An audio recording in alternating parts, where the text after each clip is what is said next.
ദേശീയ മനുഷ്യാവകാശ കമ്മീഷനുമായി ബന്ധപ്പെട്ട് ശരിയായ പ്രസ്താവന ഏത്? കമ്മീഷന് ശിക്ഷ വിധിക്കാനുള്ള അധികാരമില്ല. ഗവൺമെൻറ്റിനോട് ശുപാർശ ചെയ്യാനുള്ള അവകാശം മാത്രമേ ഉള്ളൂ. കമ്മീഷൻ നടത്തിയ അന്വേഷണത്തിൻ്റെ അടിസ്ഥാനത്തിൽ നടപടികൾ ആരംഭിക്കാൻ കോടതിയോട് ശുപാർശ നൽകാം. ഇതിലേതാണ് ശരി? എല്ലാം ശരിയാണെന്നാണ് ആൻസർ ഉള്ളത്.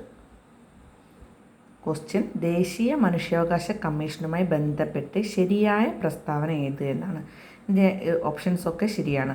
കമ്മീഷന് ശിക്ഷ വിധിക്കാനുള്ള അധികാരമില്ല. ഗവൺമെൻറ്റിനോട് ശുപാർശ ചെയ്യാനുള്ള അവകാശം മാത്രമേ ഉള്ളൂ. കമ്മീഷൻ നടത്തിയ അന്വേഷണത്തിൻ്റെ അടിസ്ഥാനത്തിൽ നടപടികൾ ആരംഭിക്കാൻ കോടതിയോട് ശുപാർശ നൽകാം. ഇതൊക്കെ ശരിയായ ആൻസറാണ്, ശരിയായ പ്രസ്താവനയാണ്.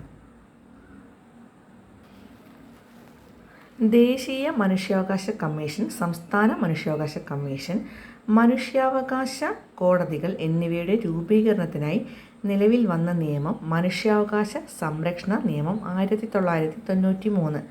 ദേശീയ മനുഷ്യാവകാശ കമ്മീഷൻ, സംസ്ഥാന മനുഷ്യാവകാശ കമ്മീഷൻ, മനുഷ്യാവകാശ കോടതികൾ എന്നിവയുടെ രൂപീകരണത്തിനായി നിലവിൽ വന്ന നിയമമാണ് മനുഷ്യാവകാശ സംരക്ഷണ നിയമം 1993.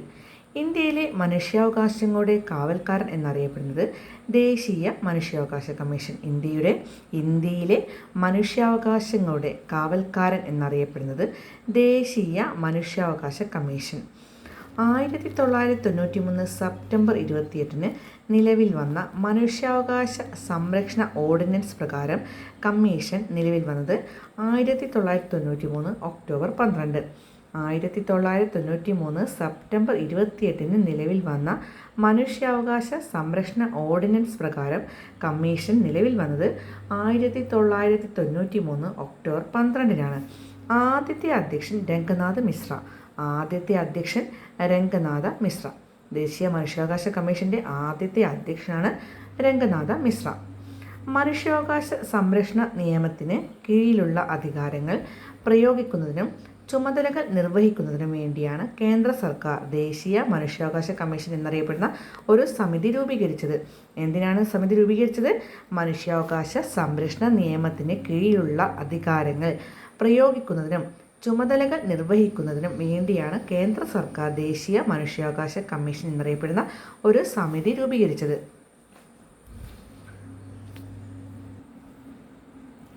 മനുഷ്യാവകാശ കമ്മീഷൻ്റെ അധികാരങ്ങളും നടപടിക്രമങ്ങളും. മനുഷ്യാവകാശ കമ്മീഷൻ്റെ അധികാരങ്ങളും നടപടിക്രമങ്ങളും. മനുഷ്യാവകാശ സംരക്ഷണ നിയമത്തിലെ വകുപ്പ് 13 പ്രകാരം അന്വേഷണ സമയത്ത് കമ്മീഷന് ഒരു സിവിൽ കോടതിയുടെ അധികാരമുണ്ടായിരിക്കേണ്ടതാണ്. മനുഷ്യാവകാശ സംരക്ഷണ നിയമത്തിലെ വകുപ്പ് 13 പ്രകാരം അന്വേഷണ സമയത്ത് കമ്മീഷന് ഒരു സിവിൽ കോടതിയുടെ അധികാരമുണ്ടായിരിക്കേണ്ടതാണ്. കമ്മീഷൻ്റെ സിവിൽ കോടതി അധികാരങ്ങൾ: സാക്ഷികളെ സമൺ ചെയ്യുകയും നിർബന്ധപൂർവ്വം ഹാജരാക്കുകയും ശപഥത്തിന്മേൽ അവരെ വിസ്തരിക്കുകയും ചെയ്യുക. ഏതെങ്കിലും പ്രമാണം കണ്ടെത്തുകയും ഹാജരാക്കുകയും ചെയ്യുക. സത്യവാങ്മൂലത്തിന്മേൽ തെളിവ് സ്വീകരിക്കുക. ഏതെങ്കിലും കോടതിയിലോ ഓഫീസിലോ നിന്ന് ഏതെങ്കിലും പൊതുരേഖയോ അതിൻ്റെ പകർപ്പോ ആവശ്യപ്പെടുക. സാക്ഷികളെ വിസ്തരിക്കുവാനും പ്രമാണങ്ങൾ പരിശോധിക്കുവാനും കമ്മീഷനുകൾ പുറപ്പെടുവിക്കുക. വകുപ്പ് 14 പ്രകാരം അന്വേഷണം നടത്തുന്ന ആവശ്യത്തിലേക്കായി കേന്ദ്ര സർക്കാരിൻ്റെയോ സംസ്ഥാന സർക്കാരിൻ്റെയോ ഏതെങ്കിലും ഉദ്യോഗസ്ഥൻ്റെയോ അന്വേഷണ ഏജൻസിയുടെയോ സേവനം ഉപയോഗപ്പെടുന്നതാണ്. വകുപ്പ് 14 പ്രകാരം അന്വേഷണം നടത്തുന്ന ആവശ്യത്തിലേക്കായി കേന്ദ്ര സർക്കാരിൻ്റെയോ സംസ്ഥാന സർക്കാരിൻ്റെയോ ഏതെങ്കിലും ഉദ്യോഗസ്ഥൻ്റെയോ അന്വേഷണ ഏജൻസിയുടെയോ സേവനം ഉപയോഗപ്പെടുന്നതാണ്. സെക്ഷൻ 17 പ്രകാരം മനുഷ്യാവകാശ ലംഘനങ്ങളുടെ പരാതിയിൽ സെക്ഷൻ 17 പ്രകാരം മനുഷ്യാവകാശ ലംഘനങ്ങളുടെ പരാതിയിൽ അന്വേഷണം നടത്തുമ്പോൾ കമ്മീഷന് കേന്ദ്ര സർക്കാരിൽ നിന്നോ സംസ്ഥാന സർക്കാരുകളിൽ നിന്നോ അതിൻ കീഴിലുള്ള മറ്റേതെങ്കിലും സ്ഥാപനത്തിൽ നിന്നോ വിവരമോ റിപ്പോർട്ടോ ആവശ്യപ്പെടാവുന്നതാണ്. സെക്ഷൻ 18 പ്രകാരം അന്വേഷണത്തിൽ മനുഷ്യാവകാശ ലംഘനം നടന്നതായി തെളിഞ്ഞാൽ കമ്മീഷന് സർക്കാരിനോടോ ബന്ധപ്പെട്ട അധികാര സ്ഥാപനത്തിനോടോ അധികാര സ്ഥാനത്തിനോടോ പരാതിക്കാരനോ പീഡിതനോ അയാളുടെ കുടുംബാംഗങ്ങൾക്കോ നഷ്ടപരിഹാരം നൽകുന്നതിന് ശുപാർശ ചെയ്യാവുന്നതാണ്. സെക്ഷൻ 18 പ്രകാരം അന്വേഷണത്തിൽ മനുഷ്യാവകാശ ലംഘനം നടന്നതായി തെളിഞ്ഞാൽ കമ്മീഷന് സർക്കാരിനോടോ ബന്ധപ്പെട്ട അധികാര സ്ഥാനത്തിനോടോ പരാതിക്കാരനോ പീഡിതനോ അയാളുടെ കുടുംബാംഗങ്ങൾക്കോ നഷ്ടപരിഹാരം നൽകുന്നതിന് ശുപാർശ ചെയ്യാവുന്നതാണ്. കൂടാതെ മനുഷ്യാവകാശ ലംഘനവുമായി ബന്ധപ്പെട്ട കുറ്റകൃത്യം ചെയ്ത വ്യക്തിക്കോ വ്യക്തികൾക്കോ എതിരെ പ്രോസിക്യൂഷൻ നടപടികളോ മറ്റു നടപടികളോ ആരംഭിക്കുന്നതിന് കമ്മീഷന് ശുപാർശ ചെയ്യാവുന്നതാണ്. നിർദ്ദേശക തത്വവുമായി ബന്ധപ്പെട്ട് ശരിയായ പ്രസ്താവന ഏത്? 24ാമത്തെ ക്വസ്റ്റ്യൻ ആണ്. നിർദ്ദേശക തത്വവുമായി ബന്ധപ്പെട്ട് ശരിയായ പ്രസ്താവന ഏത്? നിർദ്ദേശക തത്വങ്ങൾ നീതിയുക്തമാണ്. മൗലിക അവകാശങ്ങൾക്ക് പുറമെയുള്ള ചില അവകാശങ്ങളാണിവ. സമൂഹം കൈക്കൊള്ളേണ്ട ചില ഉദ്ദേശ ലക്ഷ്യങ്ങളാണിവ. ഓപ്ഷൻസ് കൊടുത്തിട്ടുണ്ട്. നമുക്ക് ആൻസർ നോക്കാം. ക്വസ്റ്റ്യൻ നോക്കൂ. നിർദ്ദേശക തത്വവുമായി ബന്ധപ്പെട്ട് ശരിയായ പ്രസ്താവന ഏത് എന്നാണ്. PSC ഡിലീറ്റഡ് ആണ്. എന്നാൽ നിർദ്ദേശക തത്വങ്ങളെക്കുറിച്ച് നമുക്ക് പഠിക്കാം. നിയമനിർമ്മാണത്തിലും നിർവഹണത്തിലും രാഷ്ട്രം പിന്തുടരേണ്ട ചില അടിസ്ഥാന ലക്ഷ്യങ്ങളാണ് നിർദ്ദേശക തത്വങ്ങൾ. നിയമനിർമ്മാണത്തിലും നിർവഹണത്തിലും രാഷ്ട്രം പിന്തുടരേണ്ട ചില അടിസ്ഥാന ലക്ഷ്യങ്ങളാണ് നിർദ്ദേശക തത്വങ്ങൾ. രാഷ്ട്രം പിന്തുടരേണ്ട മഹത്തായ ആശയങ്ങളും മാർഗങ്ങളും ലക്ഷ്യങ്ങളും പ്രതിപാദിച്ചിട്ടുള്ളത് നിർദ്ദേശക തത്വങ്ങളിൽ. രാഷ്ട്രം പിന്തുടരേണ്ട മഹത്തായ ആശയങ്ങളും മാർഗങ്ങളും ലക്ഷ്യങ്ങളും പ്രതിപാദിച്ചിട്ടുള്ളത് നിർദ്ദേശക തത്വങ്ങളിൽ. 1935 ഗവൺമെൻറ് ഓഫ് ഇന്ത്യ ആക്ടിൽ പറഞ്ഞിരിക്കുന്ന ഇൻസ്ട്രുമെൻ്റ് ഓഫ് ഇൻസ്ട്രക്ഷനോട് സാദൃശ്യമുള്ളതാണ് നിർദ്ദേശക തത്വങ്ങൾ. 1935 ഗവൺമെൻറ് ഓഫ് ഇന്ത്യ ആക്ടിൽ പറഞ്ഞിരിക്കുന്ന ഇൻസ്ട്രുമെൻ്റ് ഓഫ് ഇൻസ്ട്രക്ഷനോട് സാദൃശ്യമുള്ളതാണ് നിർദ്ദേശക തത്വങ്ങൾ. ഇന്ത്യയെ ഒരു ക്ഷേമ രാഷ്ട്രമാക്കി മാറ്റുകയാണ് നിർദ്ദേശക തത്വങ്ങളുടെ ലക്ഷ്യം. ഇന്ത്യയെ ഒരു ക്ഷേമ രാഷ്ട്രമാക്കി മാറ്റുകയാണ് നിർദ്ദേശക തത്വങ്ങളുടെ ലക്ഷ്യം. എല്ലാ ജനങ്ങളുടെയും ക്ഷേമം ലക്ഷ്യമാക്കി നയങ്ങൾ ആവിഷ്കരിക്കുകയും നടപ്പിലാക്കുകയും ചെയ്യുന്ന രാഷ്ട്രം അറിയപ്പെടുന്നത് ക്ഷേമരാഷ്ട്രം. എല്ലാ ജനങ്ങളുടെയും ക്ഷേമം ലക്ഷ്യമാക്കി നയങ്ങൾ ആവിഷ്കരിക്കുകയും നടപ്പിലാക്കുകയും ചെയ്യുന്ന രാഷ്ട്രം അറിയപ്പെടുന്നത് ക്ഷേമരാഷ്ട്രം. ഗാന്ധിജിയുടെ ക്ഷേമരാഷ്ട്ര സങ്കല്പങ്ങൾ ഉൾക്കൊള്ളിച്ചിരിക്കുന്ന ഭരണഘടനാ ഭാഗം 4-ാം ഭാഗം നിർദ്ദേശക തത്വങ്ങളിൽ. ഗാന്ധിജിയുടെ ക്ഷേമരാഷ്ട്ര സങ്കല്പങ്ങൾ ഉൾക്കൊള്ളിച്ചിരിക്കുന്ന ഭരണഘടനാ ഭാഗം 4-ാം ഭാഗം നിർദ്ദേശക തത്വങ്ങളിൽ. ക്ഷേമരാഷ്ട്രം ലക്ഷ്യമിട്ട് രാജ്യം ജനങ്ങൾക്ക് ഉറപ്പു നൽകുന്ന ലക്ഷ്യങ്ങൾ: ജനങ്ങളുടെ സംരക്ഷണവും സേവനവും, പൊതുവിഭവങ്ങളുടെ വിതരണം, വിദ്യാഭ്യാസം, പൊതുജനാരോഗ്യം. ക്ഷേമരാഷ്ട്രം ലക്ഷ്യമിട്ട് രാജ്യം ജനങ്ങൾക്ക് ഉറപ്പു നൽകുന്ന ലക്ഷ്യങ്ങൾ: ജനങ്ങളുടെ സംരക്ഷണവും സേവനവും, പൊതുവിഭവങ്ങളുടെ വിതരണം, വിദ്യാഭ്യാസം, പൊതുജനാരോഗ്യം. നിർദ്ദേശക തത്വങ്ങൾ ഭരണഘടനയിൽ ഉൾപ്പെടുത്തിയ ആദ്യ രാജ്യം സ്പെയിൻ. നിർദ്ദേശക തത്വങ്ങൾ ഭരണഘടനയിൽ ഉൾപ്പെടുത്തിയ ആദ്യ രാജ്യം സ്പെയിൻ. നിർദ്ദേശക തത്വങ്ങൾ ഇന്ത്യൻ ഭരണഘടന കടം കൊണ്ടിരിക്കുന്നത് അയർലൻഡിൽ നിന്ന്. നിർദ്ദേശക തത്വങ്ങൾ ഇന്ത്യൻ ഭരണഘടന കടം കൊണ്ടിരിക്കുന്നത് അയർലൻഡിൽ നിന്ന്. നിർദ്ദേശക തത്വങ്ങൾ ഭരണഘടനയിൽ ഉൾപ്പെടുത്തിയ ആദ്യ രാജ്യം സ്പെയിനാണ്. നിർദ്ദേശക തത്വങ്ങൾ ഇന്ത്യൻ ഭരണഘടന കടം കൊണ്ടിരിക്കുന്നത് അയർലൻഡിൽ നിന്നാണ്. നിർദ്ദേശക തത്വങ്ങൾ ഉൾപ്പെടുത്തിയിരിക്കുന്ന അനുച്ഛേദങ്ങൾ: അനുച്ഛേദം 36 മുതൽ 51 വരെ. നിർദ്ദേശക തത്വങ്ങൾ ഉൾപ്പെടുത്തിയിരിക്കുന്ന അനുച്ഛേദങ്ങൾ: അനുച്ഛേദം 36 മുതൽ 51 വരെ. മൗലികാവകാശങ്ങൾ പൂർണ്ണമായ അർത്ഥത്തിൽ സാക്ഷാത്കരിക്കാൻ നടപ്പിലാക്കേണ്ട തത്വങ്ങൾ: നിർദ്ദേശക തത്വങ്ങൾ. നിർദ്ദേശക തത്വങ്ങൾ ഭരണഘടനയുടെ ഭാഗമായത് ഏത് കമ്മിറ്റിയുടെ ശുപാർശയനുസരിച്ചാണ്? സപ്രൂ കമ്മിറ്റി. നിർദ്ദേശക തത്വങ്ങൾ ഭരണഘടനയുടെ ഭാഗമായത് ഏത് കമ്മിറ്റിയുടെ ശുപാർശയനുസരിച്ചാണ്? സപ്രൂ കമ്മിറ്റി. നിർദ്ദേശക തത്വങ്ങൾ ന്യായവാദത്തിന് അർഹമല്ല. നിർദ്ദേശക തത്വങ്ങൾ നടപ്പിലാക്കാൻ ഒരു പൗരന് കോടതിയെ സമീപിക്കാൻ കഴിയില്ല. ഗാന്ധിയൻ, സോഷ്യലിസ്റ്റ്, ലിബറൽ എന്നിങ്ങനെ നിർദ്ദേശക തത്വങ്ങളെ തരംതിരിച്ചിരിക്കുന്നു.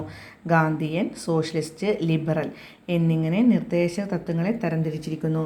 ഗാന്ധിയൻ അനുച്ഛേദം 40, 43, 43B, 46, 47, 48. സോഷ്യലിസ്റ്റ്.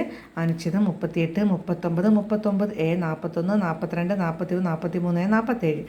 Liberal intellectual. അനുച്ഛേദം 44, 45, 48, 48 എ, 49, 50, 51.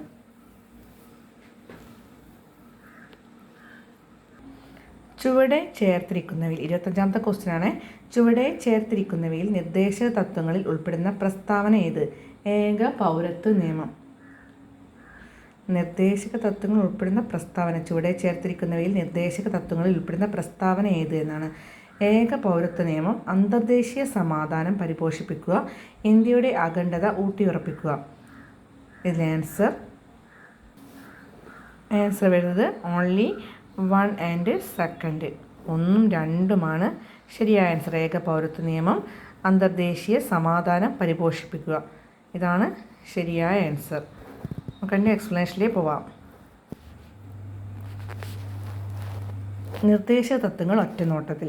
അനുച്ഛേദം 37 നിർദ്ദേശക തത്വങ്ങൾ ന്യായവാദത്തിന് അർഹമല്ല. നൺ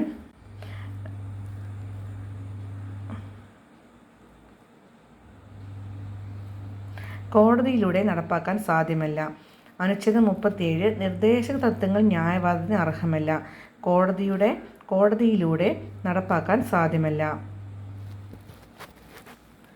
അനുച്ഛേദം 39D സ്ത്രീക്കും പുരുഷനും തുല്യ ജോലിക്ക് തുല്യ വേതനം. അനുച്ഛേദം 39D സ്ത്രീക്കും പുരുഷനും തുല്യ ജോലിക്ക് തുല്യ വേതനം.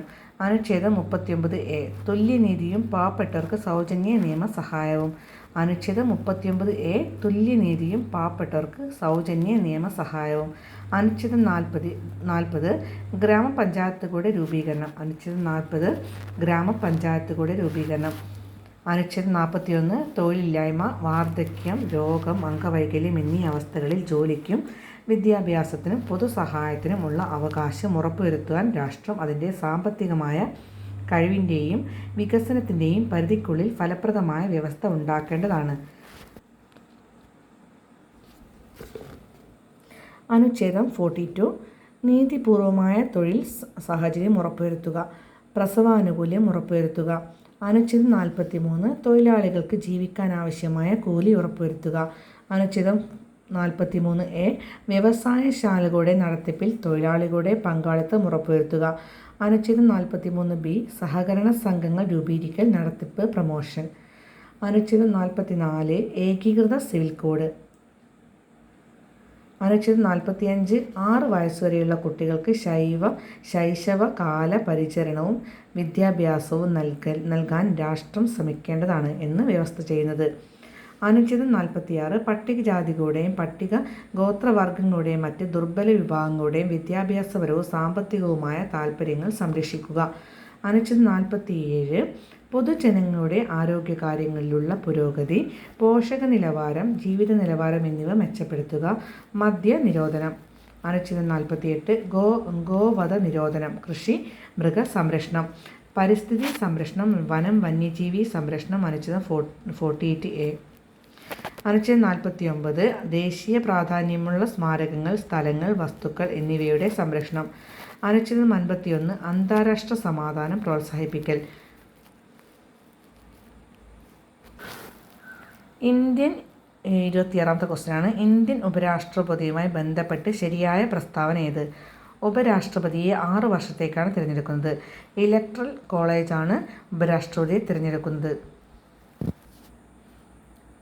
സംസ്ഥാന നിയമസഭകളിലെ അംഗങ്ങൾ ഇലക്ട്രൽ കോളേജിൽ അംഗങ്ങളല്ല.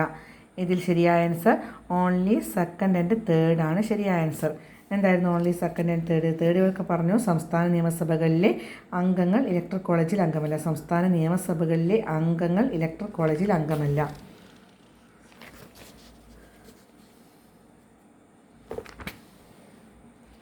ഇലക്ട്രൽ കോളേജാണ് ഉപരാഷ്ട്രപതിയെ തിരഞ്ഞെടുക്കുന്നത്. ഇലക്ട്രൽ കോളേജാണ് ഉപരാഷ്ട്രപതി തിരഞ്ഞെടുക്കുന്നത്. ക്വസ്റ്റ്യൻ എന്തായിരുന്നു? ഇന്ത്യൻ ഉപരാഷ്ട്രപതിയുമായി ബന്ധപ്പെട്ട് ശരിയായ പ്രസ്താവന ഏത് എന്നാണ്. ഇലക്ട്രൽ കോളേജാണ് ഉപരാഷ്ട്രപതി തിരഞ്ഞെടുക്കുന്നത്. സംസ്ഥാന നിയമസഭകളിലെ അംഗങ്ങൾ ഇലക്ട്രൽ കോളേജിൽ അംഗങ്ങളല്ല. നമുക്ക് എക്സ്പ്ലനേഷനിലേക്ക് പോവാം.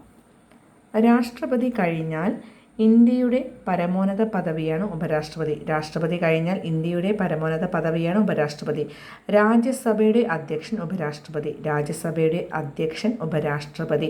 ഉപരാഷ്ട്രപതിയാകാൻ വേണ്ട കുറഞ്ഞ പ്രായം 35 വയസ്സ്. ഇന്ത്യക്ക് ഒരു ഉപരാഷ്ട്രപതി ഉണ്ടായിരിക്കണമെന്ന് അനുശാസിക്കുന്ന ഭരണഘടനാ അനുച്ഛേദം ആർട്ടിക്കിൾ 63. ഉപരാഷ്ട്രപതിയായി മത്സരിക്കുന്നതിന് വേണ്ടിയുള്ള യോഗ്യതകൾ: ഇന്ത്യൻ പൗരനായിരിക്കണം, 35 വയസ്സ് പൂർത്തിയായിരിക്കണം, രാജ്യസഭയിലേക്ക് തിരഞ്ഞെടുക്കുന്നതിനുള്ള യോഗ്യതയുണ്ടായിരിക്കണം, കേന്ദ്ര സംസ്ഥാന ഗവൺമെൻറ്റുകളുടെ കീഴിൽ ആദായകരമായ പദവികൾ വഹിക്കുന്ന വ്യക്തിയായിരിക്കരുത്. ഉപരാഷ്ട്രപതി തിരഞ്ഞെടുപ്പ്. ഉപരാഷ്ട്രപതിയുടെ ഇലക്ഷനെക്കുറിച്ച് പ്രതിപാദിക്കുന്ന അനുച്ഛേദം 66. ഉപരാഷ്ട്രപതി സ്ഥാനാർത്ഥിയുടെ നാമനിർദ്ദേശ പത്രിക കുറഞ്ഞത് 20 അംഗങ്ങളെങ്കിലും ശുപാർശ ചെയ്യുകയും 20 അംഗങ്ങൾ പിന്താങ്ങുകയും വേണം. ഉപരാഷ്ട്രപതിയെ തിരഞ്ഞെടുക്കുന്നത് ഇലക്ടറൽ കോളേജ്. ഇലക്ടറൽ കോളേജിലെ അംഗങ്ങൾ ലോകസഭയിലെയും രാജ്യസഭയിലെയും മുഴുവൻ അംഗങ്ങളും ചേർന്ന്. ഒന്നുകൂടി വായിക്കാം. ഉപരാഷ്ട്രപതിയായി മത്സരിക്കുന്നതിന് വേണ്ടിയുള്ള യോഗ്യതകൾ: ഇന്ത്യൻ പൗരനായിരിക്കണം, 35 വയസ്സ് പൂർത്തിയായിരിക്കണം, രാജ്യസഭയിലേക്ക് തിരഞ്ഞെടുക്കപ്പെടുന്നതിനുള്ള യോഗ്യതയുണ്ടായിരിക്കണം, കേന്ദ്ര സംസ്ഥാന ഗവൺമെൻറ്റുകളുടെ കീഴിൽ ആദായകരമായ പദവികൾ വഹിക്കുന്ന വ്യക്തിയായിരിക്കരുത്. ഉപരാഷ്ട്രപതി തെരഞ്ഞെടുപ്പ്. ഉപരാഷ്ട്രപതിയുടെ ഇലക്ഷനെക്കുറിച്ച് പ്രതിപാദിക്കുന്ന അനുച്ഛേദം 66. ഉപരാഷ്ട്രപതി സ്ഥാനാർത്ഥിയുടെ നാമനിർദ്ദേശ പത്രിക കുറഞ്ഞത് 20 അംഗങ്ങളെങ്കിലും ശുപാർശ ചെയ്യുകയും 20 അംഗങ്ങൾ പിന്താങ്ങുകയും വേണം. ഉപരാഷ്ട്രപതിയെ തിരഞ്ഞെടുക്കുന്നത് ഇലക്ടറൽ കോളേജ്. ഇലക്ടറൽ കോളേജിലെ അംഗങ്ങൾ ലോകസഭയിലെയും രാജ്യസഭയിലെയും മുഴുവൻ അംഗങ്ങളും ചേർന്ന്. ഉപരാഷ്ട്രപതിക്ക് സത്യവാചകം ചൊല്ലിക്കൊടുക്കുന്നത് രാഷ്ട്രപതി. ഉപരാഷ്ട്രപതിക്ക് സത്യവാചകം ചൊല്ലിക്കൊടുക്കുന്നത് രാഷ്ട്രപതി. ഉപരാഷ്ട്രപതി രാജിക്കത്ത് സമർപ്പിക്കുന്നത് രാഷ്ട്രപതിക്ക്. ഉപരാഷ്ട്രപതിക്ക് രാജിക്കത്ത് സമർപ്പിക്കുന്നത് രാഷ്ട്രപതിക്ക്. ഉപരാഷ്ട്രപതി രാജിക്കത്ത് സമർപ്പിക്കുന്നത് രാഷ്ട്രപതിക്ക്. ഉപരാഷ്ട്രപതിയുടെ ഭരണകാലാവധി 5 വർഷം. ഉപരാഷ്ട്രപതിയുടെ ഭരണകാലാവധി 5 വർഷം. ഉപരാഷ്ട്രപതിയെ തൽസ്ഥാനത്തു നിന്നും നീക്കം ചെയ്യുന്നതിന് നിലവിലുള്ള ആകെ അംഗസംഖ്യയുടെ ഭൂരിപക്ഷത്തിൽ രാജ്യസഭ ഒരു പ്രമേയം പാസാക്കുകയും ലോകസഭ അത് അംഗീകരിക്കുകയും വേണം. ഉപരാഷ്ട്രപതിയെ നീക്കം ചെയ്യുന്നതിനുള്ള പ്രമേയം രാജ്യസഭയിൽ അവതരിപ്പിക്കുന്നതിന് 14 ദിവസത്തെ മുൻകൂർ നോട്ടീസ് അദ്ദേഹത്തിന് നൽകിയിരിക്കണം. ഉപരാഷ്ട്രപതിയെ നീക്കം ചെയ്യാനുള്ള കാരണങ്ങളൊന്നും തന്നെ ഭരണഘടനയിൽ പ്രതിപാദിക്കുന്നില്ല. ഉപരാഷ്ട്രപതി സ്ഥാനത്തേക്ക് ആകസ്മിക ഒഴിവുകൾ വന്നാൽ കഴിയുന്നത് നേരത്തെ പുതിയ ഉപരാഷ്ട്രപതിയെ തിരഞ്ഞെടുത്തിരിക്കണം. 27ാമത്തെ ക്വസ്റ്റ്യൻ.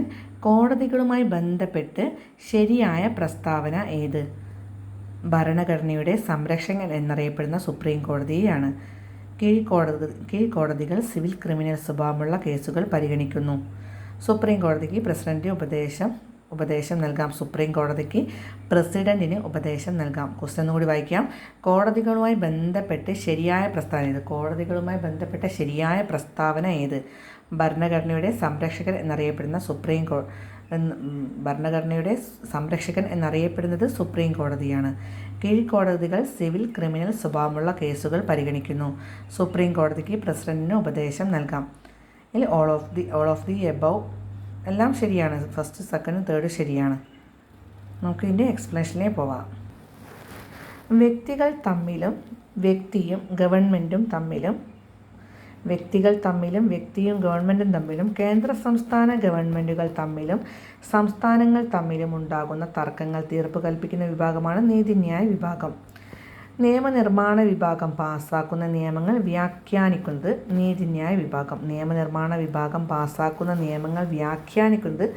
നീതിന്യായ വിഭാഗം. കുറ്റവാളികളെ ശിക്ഷിക്കുകയും നിയമസംരക്ഷണം ഉറപ്പുവരുത്തുകയും ചെയ്യുന്ന വ്യവസ്ഥ നീതിന്യായ വ്യവസ്ഥ. കുറ്റവാളികളെ ശിക്ഷിക്കുകയും നിയമസംരക്ഷണം ഉറപ്പുവരുത്തുകയും ചെയ്യുന്ന വ്യവസ്ഥ നീതിന്യായ വ്യവസ്ഥ. ഒരു ഏക സംയോജിത നീതിന്യായ വ്യവസ്ഥയാണ് ഇന്ത്യൻ ഭരണഘടന വ്യവസ്ഥ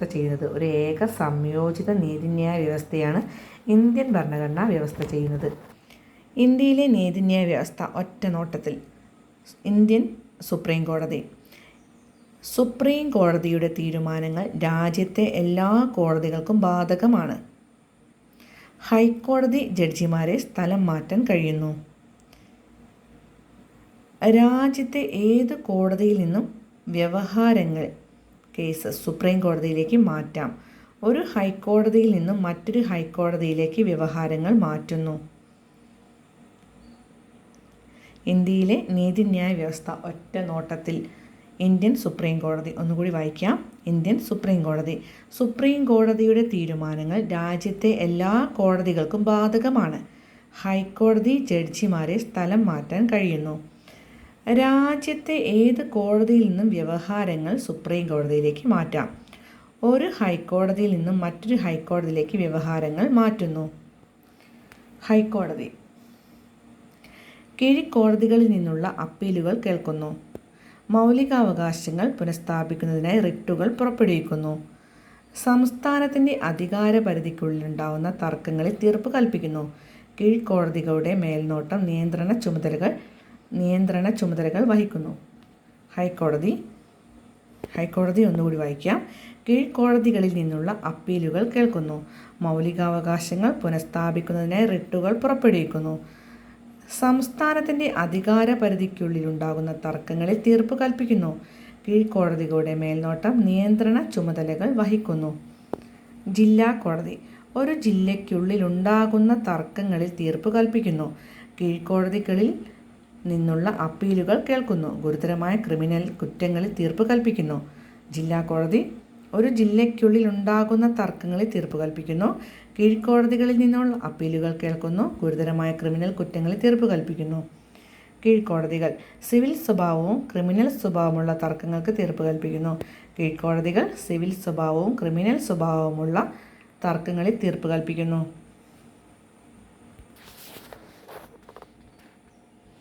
ഇന്ത്യയുടെ പരമോന്നത കോടതി സുപ്രീം കോടതി. ഇന്ത്യയുടെ പരമോന്നത കോടതി സുപ്രീം കോടതി. ഇന്ത്യൻ ഭരണഘടനയുടെ സംരക്ഷകൻ കാവൽക്കാരൻ സുപ്രീം കോടതി. ഇന്ത്യൻ ഭരണഘടനയുടെ സംരക്ഷകൻ കാവൽക്കാരൻ സുപ്രീം കോടതി. ജില്ലാ കോടതികൾ, സബ് കോടതികൾ, മുൻസിഫ് കോടതികൾ, മജിസ്ട്രേറ്റ് കോടതികൾ എന്നിവ ഉൾക്കൊള്ളുന്നതാണ് കീഴ്ക്കോടതികൾ. ജില്ലാ കോടതികൾ, സബ് കോടതികൾ, മുൻസിഫ് കോടതികൾ, മജിസ്ട്രേറ്റ് കോടതികൾ എന്നിവ ഉൾക്കൊള്ളുന്നതാണ് കീഴ്ക്കോടതികൾ.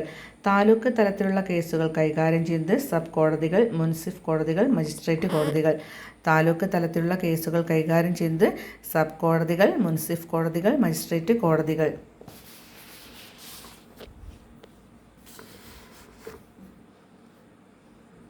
ഒരു ജില്ലയിലെ ഏറ്റവും ഉയർന്ന സിവിൽ കോടതി ജില്ലാ കോടതി.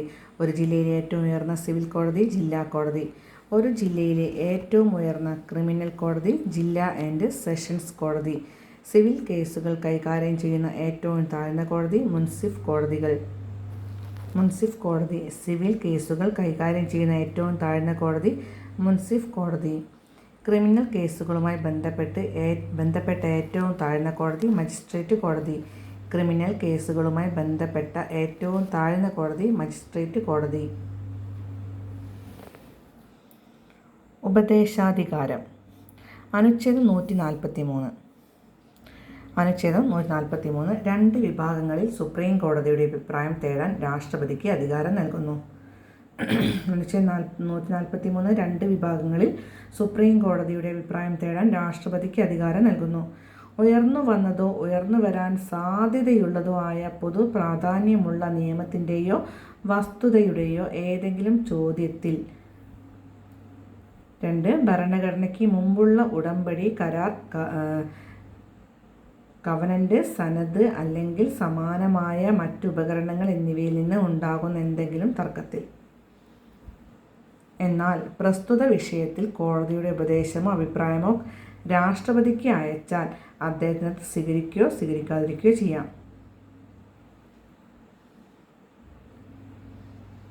ഉപദേശാധികാരം ഒന്നുകൂടി പറഞ്ഞുതരാം. അനുച്ഛേദം 143 രണ്ട് വിഭാഗങ്ങളിൽ സുപ്രീം കോടതിയുടെ അഭിപ്രായം തേടാൻ രാഷ്ട്രപതിക്ക് അധികാരം നൽകുന്നു. 1. ഉയർന്നു വന്നതോ ഉയർന്നു വരാൻ സാധ്യതയുള്ളതോ ആയ പൊതു പ്രാധാന്യമുള്ള നിയമത്തിൻ്റെയോ വസ്തുതയുടെയോ ഏതെങ്കിലും ചോദ്യത്തിൽ. അല്ലെങ്കിൽ ഭരണഘടനയ്ക്ക് മുമ്പുള്ള ഉടമ്പടി, കരാർ, കവനന്റ്, സനദ് അല്ലെങ്കിൽ സമാനമായ മറ്റു ഉപകരണങ്ങൾ എന്നിവയിൽ നിന്ന് ഉണ്ടാകുന്ന ഏതെങ്കിലും തർക്കത്തിൽ. എന്നാൽ പ്രസ്തുത വിഷയത്തിൽ കോടതിയുടെ ഉപദേശമോ അഭിപ്രായമോ രാഷ്ട്രപതിക്ക് അയച്ചാൽ അദ്ദേഹത്തിന് അത് സ്വീകരിക്കുകയോ സ്വീകരിക്കാതിരിക്കുകയോ ചെയ്യാം. 28ാമത്തെ ക്വസ്റ്റ്യൻ, കേന്ദ്ര ലിസ്റ്റിൽ ഉൾപ്പെടുന്ന വിഷയങ്ങളുമായി ബന്ധപ്പെട്ട് ശരിയായതേത്? കേന്ദ്ര ലിസ്റ്റിൽ ഉൾപ്പെടുന്ന വിഷയങ്ങളുമായി ബന്ധപ്പെട്ട് ശരിയായതേത്? വിദേശകാര്യം, പോസ്റ്റ് ആൻഡ് ടെലഗ്രാഫ്, കൃഷി. ഇതിലേതാണ് ശരി? ഓൺലി 1 and 2 ആണ് ആൻസർ. വിദേശകാര്യവും പോസ്റ്റ് ആൻഡ് ടെലഗ്രാഫും. കേന്ദ്ര ലിസ്റ്റിൽ ഉൾപ്പെട്ട വിഷയങ്ങളുമായി ബന്ധപ്പെട്ട ശരിയായതേത്? വിദേശകാര്യം, പിന്നെ പോസ്റ്റ് ആൻഡ് ടെലഗ്രാഫ്. ഇതാണ് ശരിയായ ആൻസർ. ഭരണഘടനയുടെ 7ാം പട്ടികയിലാണ് ലിസ്റ്റുകളെക്കുറിച്ച് പ്രതിപാദിക്കുന്നത്. ഭരണഘടനയുടെ 7ാം പട്ടികയിലാണ് ലിസ്റ്റുകളെക്കുറിച്ച് പ്രതിപാദിക്കുന്നത്. ലിസ്റ്റുകളെക്കുറിച്ച് പ്രതിപാദിക്കുന്ന അനുച്ഛേദം 246. ലിസ്റ്റുകളെക്കുറിച്ച് പ്രതിപാദിക്കുന്ന അനുച്ഛേദം 246. ഭരണഘടന വിവിധ വിഷയങ്ങളെ 3 ലിസ്റ്റുകളായി തരംതിരിച്ചിരിക്കുന്നു. Union list. ഒന്നാമത്തത് യൂണിയൻ ലിസ്റ്റ്. കേന്ദ്ര നിയമനിർമ്മാണ സഭയ്ക്ക് സമ്പൂർണ്ണ നിയമനിർമ്മാണ അധികാരമുള്ള വിഷയങ്ങളുടെ പട്ടിക. ഭരണഘടന വിവിധ വിഷയങ്ങളെ 3 ലിസ്റ്റുകളായി തരംതിരിച്ചിരിക്കുന്നു. യൂണിയൻ ലിസ്റ്റാണ് ഒന്നാമത്തേത്. കേന്ദ്ര നിയമനിർമ്മാണ സഭയ്ക്ക് സമ്പൂർണ്ണ നിയമനിർമ്മാണ അധികാരമുള്ള വിഷയങ്ങളുടെ പട്ടിക. 2. സംസ്ഥാന ലിസ്റ്റ്, സ്റ്റേറ്റ് ലിസ്റ്റ് എന്ന് പറയും. സംസ്ഥാന നിയമനിർമ്മാണ സഭയ്ക്ക് മാത്രം ഈ വിഷയങ്ങളിൽ നിയമം നിർമ്മിക്കാനുള്ള അധികാരം. സംസ്ഥാന നിയമനിർമ്മാണ സഭയ്ക്ക് മാത്രം ഈ വിഷയങ്ങളിൽ നിയമം നിർമ്മിക്കാനുള്ള അധികാരം. അതാണ് സംസ്ഥാന ലിസ്റ്റ്. കൺകറൻറ്റ് ലിസ്റ്റ് എന്ന് പറയുന്നത് കേന്ദ്ര സംസ്ഥാന ഗവൺമെൻറ്റുകൾക്ക് ഈ വിഷയങ്ങളിൽ നിയമം നിർമ്മിക്കാവുന്നതാണ്.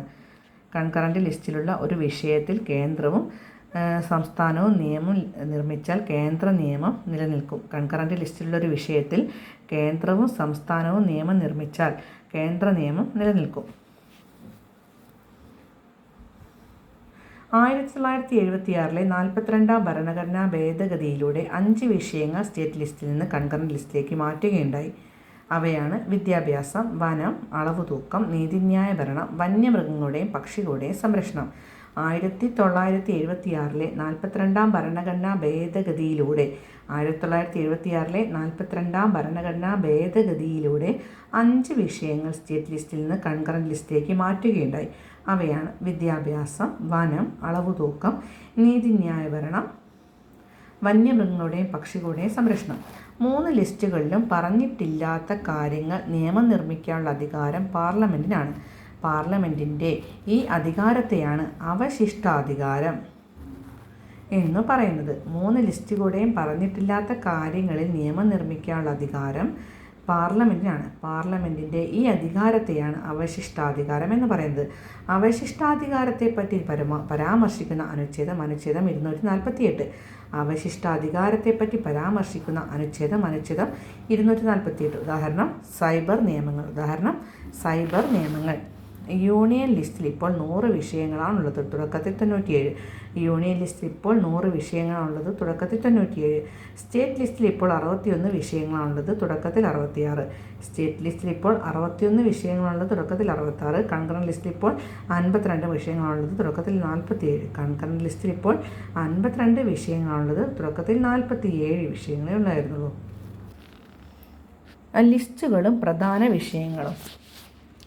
ലിസ്റ്റുകളും പ്രധാന വിഷയങ്ങളും. Union list. നമുക്ക് യൂണിയൻ ലിസ്റ്റ് ആദ്യം നോക്കാം. പ്രതിരോധം, വിദേശകാര്യം, റെയിൽവേ, തപാൽ, telephone, post office, savings bank, post and telegraph, lottery, census, customs തീരുവ, കോർപ്പറേറ്റ് നികുതി, വരുമാന നികുതി, പൗരത്വം, ഉന്നത വിദ്യാഭ്യാസം, ഗവേഷണം, ശാസ്ത്ര സാങ്കേതിക സ്ഥാപനങ്ങൾ എന്നിവയുടെ മാനദണ്ഡങ്ങൾ, യുദ്ധവും സമാധാനവും, banking, insurance, currency, reserve bank, ഐക്യരാഷ്ട്ര സംഘടന, വിദേശ വായ്പകൾ, major ports. Union list.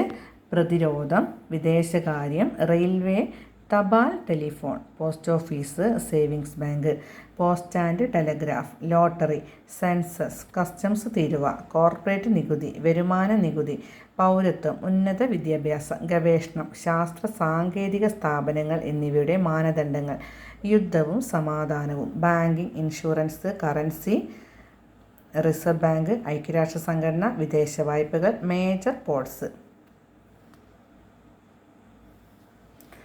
State list, ക്രമസമാധാനം, പോലീസ്, ജയിൽ, തദ്ദേശ സ്വയംഭരണം, പൊതുജനാരോഗ്യം, കൃഷി, പന്തയം, കാർഷികാദായ നികുതി, ഭൂനികുതി, കെട്ടിട നികുതി, ഫിഷറീസ്, ടോൾ, ഗ്യാസ് വർക്കുകൾ, വിപണികളും മേളകളും, സത്രങ്ങളും സത്രം സൂക്ഷിപ്പുകാരും, ചരക്കുകളുടെ ഉൽപ്പാദനവും വിതരണവും. സ്റ്റേറ്റ് ലിസ്റ്റ് ഒന്നുകൂടി വായിക്കാം. ക്രമസമാധാനം, പോലീസ്, ജയിൽ, തദ്ദേശ സ്വയംഭരണം, പൊതുജനാരോഗ്യം, കൃഷി, പന്തയം, കാർഷികാദായ നികുതി, ഭൂനികുതി, കെട്ടിട നികുതി, ഫിഷറീസ്, ടോൾ, ഗ്യാസ് വർക്കുകൾ, വിപണികളും മേളകളും, സത്രങ്ങളും സത്രം സൂക്ഷിപ്പുകാരും, ചരക്കുകളും ഉൽപ്പാദനവും വിതരണവും. Concurrent list. വിദ്യാഭ്യാസം, ഇലക്ട്രിസിറ്റി, വനം, വന്യജീവികളുടെയും പക്ഷികളുടെയും സംരക്ഷണം, ജനസംഖ്യാ നിയന്ത്രണവും കുടുംബാസൂത്രണവും, വില നിയന്ത്രണം, നീതിന്യായ ഭരണം, സുപ്രീം കോടതിയും ഹൈക്കോടതികളും ഒഴികെ, സാമ്പത്തികവും സാമൂഹികവുമായ ആസൂത്രണം, വിവാഹവും വിവാഹമോചനവും, ക്രിമിനൽ നിയമങ്ങൾ, ഫാക്ടറികൾ, ബോയിലറുകൾ, ട്രസ്റ്റികൾ, ട്രേഡ് യൂണിയനുകൾ, സ്വത്ത് ഏറ്റെടുക്കലും ആവശ്യപ്പെടലും, വർത്തമാന പത്രങ്ങൾ, പുസ്തകങ്ങൾ, അച്ചടി പ്രസ്സുകൾ, മൈനർ പോർട്സ്, മായം ചേർക്കൽ. എന്തൊക്കെയാണ് കൺകറന്റ് ലിസ്റ്റിലുള്ളത്? വിദ്യാഭ്യാസം, ഇലക്ട്രിസിറ്റി, വനം, വന്യജീവികളുടെയും പക്ഷികളുടെയും സംരക്ഷണം, ജനസംഖ്യ നിയന്ത്രണവും കുടുംബാസൂത്രണവും, വില നിയന്ത്രണം, നീതിന്യായ ഭരണം, സുപ്രീം കോടതിയും ഹൈക്കോടതികളും ഒഴികെ, സാമ്പത്തികവും സാമൂഹികവുമായ ആസൂത്രണം, വിവാഹവും വിവാഹമോചനവും, ക്രിമിനൽ നിയമങ്ങൾ, ഫാക്ടറികൾ, ബോയിലറുകൾ, ട്രസ്റ്റികൾ, ട്രേഡ് യൂണിയനുകൾ, സ്വത്ത് ഏറ്റെടുക്കലും ആവശ്യപ്പെടലും, വർത്തമാന പത്രങ്ങൾ, പുസ്തകങ്ങൾ, അച്ചടി പ്രസ്സുകൾ, മൈനർ പോർട്സ്, മായം ചേർക്കൽ.